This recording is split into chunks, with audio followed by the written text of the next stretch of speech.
everybody. Oh, it's blustery out today and it's a great day to be quilting. So I'm going to show you the half 60-degree triangle ruler by Creative Grids. I've already done a quilt and it's at the store and it's a cut loose pattern. So you can see that there. Mine is black, red, and white. With the Creative Grids ruler, as all of them, you get this handout that shows you how to use the ruler properly, and then also a few blocks. Okay. Today, I'm going to show you this pattern, Slice It Up. Okay. And it is on the back of my design wall. It's completed but not quilted. I don't know if you can see that well, but yeah. For that one, I used Brightly Blooming fabrics. So, and a layer cake. So my layer cake that I used is Spotted Zen Chick. I don't know if you can see that. So it was 42 squares and they're all like tone on tone. So, and there was a couple repeats obviously. So, so very, like these were really desert colors, but then you can see they had lots of bright colors. So I pulled all the bright colors out of there. And then what I did is I bought a little more than 10 inches of Blooming Bright fabric, and I bought 2 different ones. So I added that, and then I cut up 10-inch squares from them. So then I added those to my layer cakes, and I pulled out all these kind of, I don't want to say flat, but they're definitely not bright colors. Okay. So for today's demo, I'm going to use these, and I've added fabric to that. So sometimes you get a layer cake, especially when they're the line of fabric that are tone on tone like grunges. So they have one of every color, but the colors don't necessarily go with what you want to do. So this was all bright. These are going to be kind of muted in color. So these are all my layer cakes. I've already pre-cut some, but you can see I'm going to have them right side up. So I'm going to have them all right side up.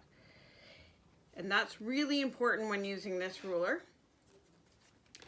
And the first thing I do, I'm going to definitely use my rotating mat for this, is I take my ruler and I line it up like that. So I'm just going to show you like this.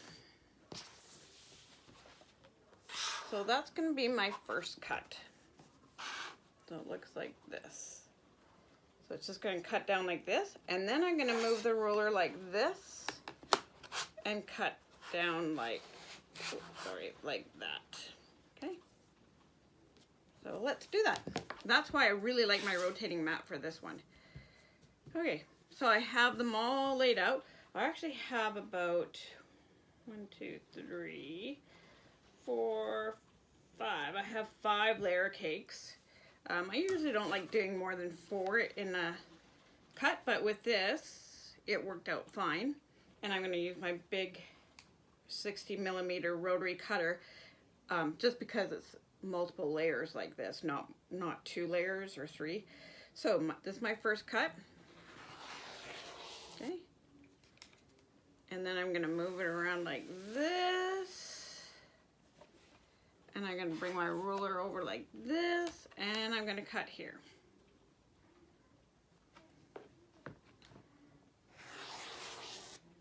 Okay. So these are all my 10-inch squares, and they're all cut like that. All good. Okay, so there's my first cut. Now, what it doesn't tell you in the pattern, but I like to do because it makes the piecing part really easy, is I'm actually going to take this. So see, there's a little cut out right here on the tool. So I'm going to take that and I'm going to put it in the corner, and I'm just going to cut that. So I'm cutting the little dog ears off. Okay. Bloop, on the floor. Okay, and then I'm going to go over to this one here, and I'm going to do the same. Cut the dog ears off. And then just for ease, I'm going to rotate my mat again. And I'm going to cut the dog ears off here. Now, I couldn't do that when I did the original cut because I had it like this, right? And my dog ear cut is down here. So all I'm doing is moving it up like that and cutting them off. So you can also do that right away after you do the first cut. And I'm going to cut my dog ears off here. Okay. So that's what they look like. And now you can see I cut my dog ears. So they don't tell you that in the pattern, but I really like to do that. It just makes the piecing and lining up everything really easy. Okay, so I have a bunch of these. Now, I think I only had from the Spotted Zen Chick, I had 16 from the layer cake left over from my project. 16 would only get me 16 blocks, which would be 4 by 4. So I wanted to add something to it. So I picked up this new line of fabric from Figo. Super nice. You'll see the rest. And I bought a little more than 10 inches. So this is actually 11.5 inches I purchased. So when I do that because I want to straighten out my fabric. I'm just going to, so I press that open here. Just going to show you that.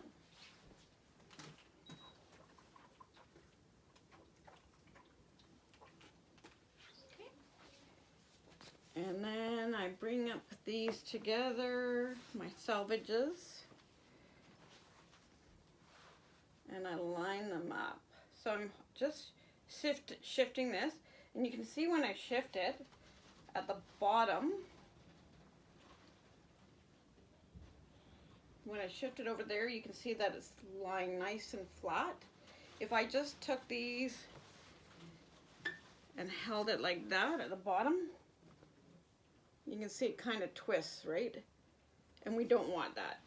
So it's not laying on the grain line there. So I just shift it over till I get a nice straight grain.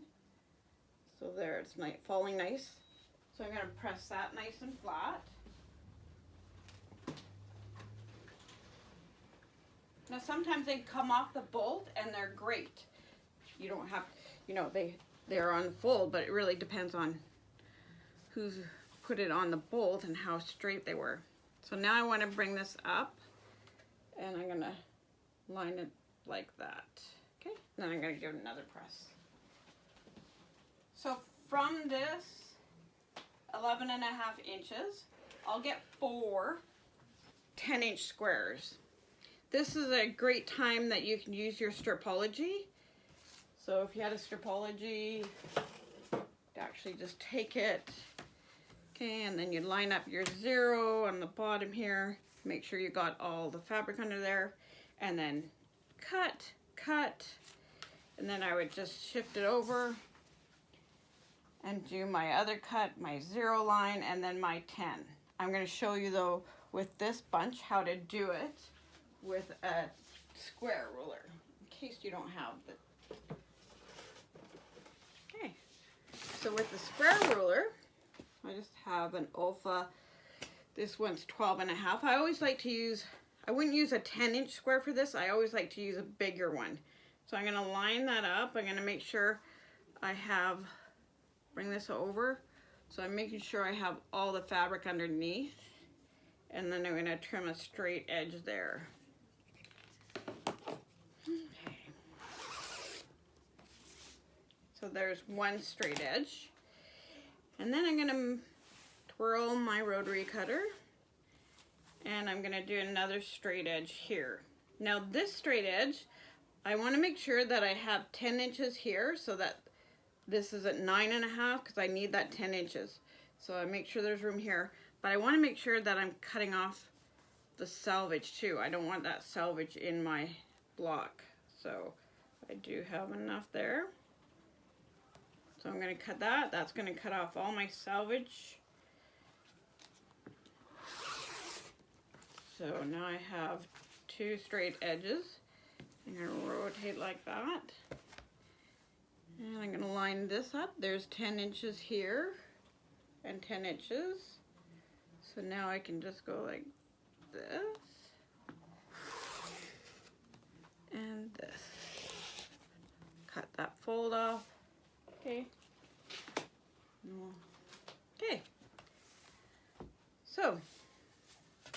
from that width of the fabric, I have 10-inch squares. When I folded them, you can see they're wrong sides together there and wrong sides together there. Don't make the mistake of coming over and cutting this, because the triangles will not be in the right directions. At this point, what you want to make sure is that all the right sides are up. So I'm going to take this, right sides, I'm going to layer them so they're exactly on top of each other. You can even press these together. Sometimes that helps them stay in position. Okay, so now I have all 4 squares with the right side up. And now I can do my cut. So again, I'm going to take my triangle, cut here, and then I'm going to flip it, and I'm going to cut there. So,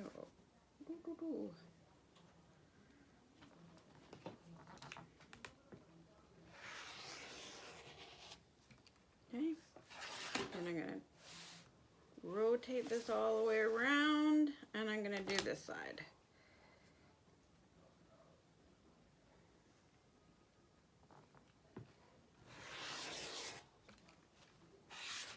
Perfect. Now I'm just going to separate these a little bit and go do my dog ears. Dog ears. And they fit really nicely there, so they trim those off. Nice. Rotate it again. Do my dog ears. That was my dog moaning, not me. He thinks it's feeding time. Okay. Oh, there they are. Nice. So we're done with that. So I go along and cut those all up. So I have all these cut up, and then I have my layer cakes cut up. And then what I'm going to do, I'm just going to grab my ones I pre-cut. So I had these all pre-cut before too. So you can see I have a good mixture of colors. This was the other piece, the stripe. And then the other one that went with this really well is this fabric. So I have them all piled up, all ready to go. I'm going to just sort these all like that. They're not in any kind of order because I'm going to randomly pick from them to sew these together. What I want to try to do is, for the first part, I'm going to just say, oh, I'm going to take this gray one, and then I'm going to flip through here. Oh, I'm going to take this one, and then I'll flip through here, and maybe we'll take this one. Okay, so just one, not two. So I've picked these 3, so I'll just set these aside. So these would be my 3 that make up the one block. So I'll do a whole bunch of blocks, maybe about halfway through of doing all of these. I'll start sorting them to make sure that I have enough together so that I don't end up at the end with a whole bunch of these and a whole bunch of these, and then I can't sew anything together because they're all the same. So right now, to get started, I just randomly pick, and then I go and make sure and actually match them up before I sew them. So I'd set up like maybe the last 10 blocks to make sure I have enough random pieces that aren't the same. Okay, so this is how we're going to start sewing. We actually sew this piece to here. Now we're going to press it open, not open, over to one side, dark side, and then we're going to sew this to this piece, and that's going to give us a block like this. Okay. And then when we sew this, I line this up right like this. And you can see, because I did the dog ears, see how that matches that? So I put that right on there. And then I'm gonna sew right like that. And that's gonna match to that dog ear. So that's my sewing line. We wanna be careful with this because this is a bias, so don't go stretching it. Forget about it. Oh, a woman of the people, huh? Here are 12 of them. That was my TV. Watching Law and Order. You guys don't want to watch Law and Order though. Okay, so once I sew this one, this is what it's gonna look like. So you can see my sewing line, right like that. Nice edge. And then we're gonna press that open. So I'll take this over. And I like to set my seams first. So on my wool mat, pressing it. And then with this, I use my iron and the weight of it, and I press that flat.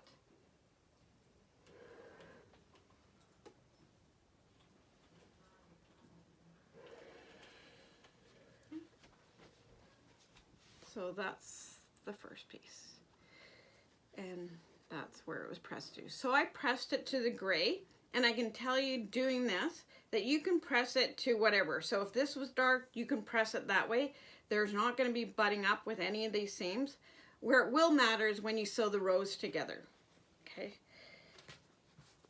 So that's my first one. And then my second one I would pick whatever color. So say this was this one. And I would flip that on there, and I'm going to sew it from here to here. Okay. So that's what the sewing line is going to look like. Okay, not lined up perfectly there. So once it's done, it's going to look like that. So you can see with my dog ears off, I can line those up really nicely. Okay. Now I'm going to go over and press this one.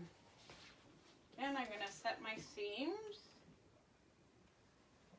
That just keeps this seam nice and flat. And then I'm going to use my iron and push that flat. So I don't get a twisted seam underneath. And hold. Now if you like breast press like I do, a good time to iron these would be to do it before you do the cut, so it's nice and stable. And I did do that all before. You can also do it again. I did press this way. It's just as dark, but I could have pressed it this way too. So now I end up with these blocks like this. I have a few here. Let's just show you. Let me get my little design wall. So there's one. And then there's another one.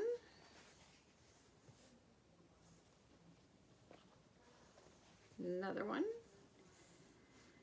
And now they don't all have to be like pattern and tone on tone and then pattern, or vice versa, tone on tone, pattern, and tone on tone. I can also do a pattern as long as there's enough contrast. So if I had this one, say, and then I'm going to grab a stripe, because the stripe might have enough contrast. So I can do that. You can see that the good contrast, and then have another. So I'm going to sew a few of these up, and then I'm going to go and I'm going to start sorting them like this. I set them, pile them up exactly like this. So maybe my next one is going to be, let me just straighten out my pile here. So maybe my next one's going to be this gray here. And then maybe I'll do a black tone on tone here. And then a light one here. Okay. So now I have 2 blocks piled up, and I keep doing that to make sure that I have enough variety and I'm not going to end up with 2 of these next to each other. If you get stuck and you have 2 of these, this does work this way. So if you had two this side, they are the same triangle. So you can just flip it around. Okay. Now once these are done, you are going to sew them into rows. And the way these rows go are the first set is sewn. I'm going to use this again.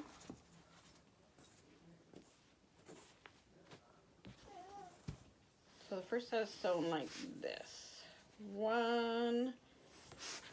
So they're going like that. Now obviously I wouldn't put that like that, so I might flip that around. I'm not going to do that one there. I don't want the stripe next to each other. I probably might not have enough variety there. I wouldn't do that actually, because that's the same block. So let's find another one here. Okay. So I lay them out on my design wall, and that's where I'm going to figure out which way they're going to go. So that's better. But I'll have enough variety that I won't have to have this next to each other. Yeah, I know, poor guy. So they all get lined up in a row like this. So your first row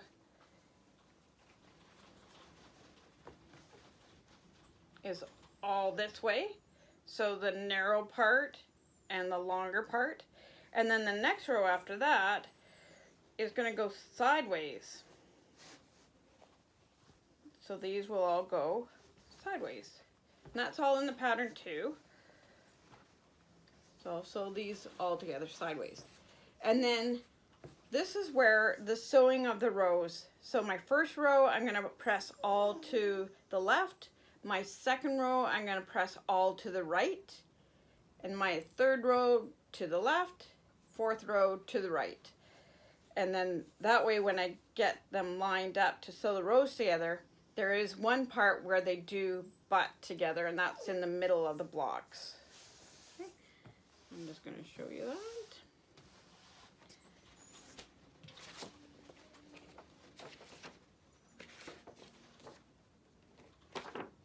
So that's what it looks like. And this middle line here lines up. Let's see, 1, 2, 3, yeah, your third line. So there's 3 blocks down and they line up together. There's this joiner piece right here to make it the same length. So out of my background or my border fabric, this purple, I cut these little pieces here and add them onto the shorter rows. Okay. Now one of the things they do with this is they do cut the borders the length wise and not the width of the fabric, so there's no piecing. I know they called for let's see, borders 2.5 yards, 2.3 meters. You could actually get away with 2 meters because they have you do 2.3 meters and then cut off a width of these little pieces down here. So these fillers here, they have you cut that width out, but you can actually do that if you cut the borders. So you cut these borders, and then you have enough to cut that strip that you need 4.5 inches, 4.25. So these little squares up here, or rectangles, are 10 by 4.25. So rather than do it like this, cutting the 10-inch, you can save 10 inches of fabric, so 0.3. So not a big deal, but if you want to save 0.3, you can go with 2 meters and then just cut this strip, this strip, this strip, this strip, and then another one that's 4.25 wide, and you'll get all those rectangles out for the fillers. So I'll bring you up closer to the quilt so you can get a better idea of what I'm saying. But I hope this helped. Ta-da! Let's just move you over here, people.